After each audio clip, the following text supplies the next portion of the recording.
గతంలో ఇదే తిరునాళ్ళకి గ్రామానికి రావాలంటే ఎన్నో అవాంతరాలు, అవాంఛనీయ సంఘటనలు, ఎన్నో ఇబ్బందుల మధ్య రావాల్సి వచ్చింది. ఆయన ముటుకూరు తిరునాళ్ళలో కార్యక్రమం జరగకుండా అడ్డుకున్న వైనం మీ అందరూ చూశారు. ముటుకూరులో మీ అందరినీ కలవకుండా అడ్డుకున్నారు. బుర్కీలో 1 గంట, అరగంట, గంట అని చెప్పుకుంటూ మాజీ ఎమ్మెల్యే బయలుదేరాడని చెప్పేసి ముటుకూరు నుంచి ఆయన పాపం దోగాడుతూ గుర్కి పోవడానికి 2 గంటలు 2.5 గంటలు పట్టింది.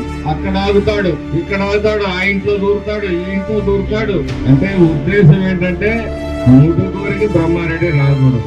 దోగాడిన దానికి ఈరోజు రాష్ట్రంలో ప్రజలు, ముఖ్యంగా మాచర్ల నియోజకవర్గ ప్రజలందరూ కూడా అతన్ని దోగాడించారని చెప్తా ఉన్నాను. దేవుడు శాసనసభ్యులుగా ఈ గ్రామంలో అడుగుపెట్టి ఈ పనులను కలిగించడానికి వచ్చినటువంటి గౌరవ శాసనసభ్యులు శ్రీ జోలకంటి బ్రహ్మానందరెడ్డి గారికి ముటుకూరు గ్రామం తరఫున సాదర స్వాగతం పలుకుతా ఉన్నాం.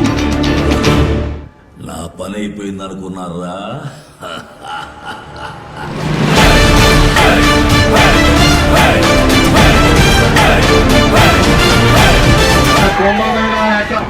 అట్లా ఈరోజు మాచర్ల నియోజకవర్గంలో ముటుకూరు గ్రామం అట్లా ఉంది.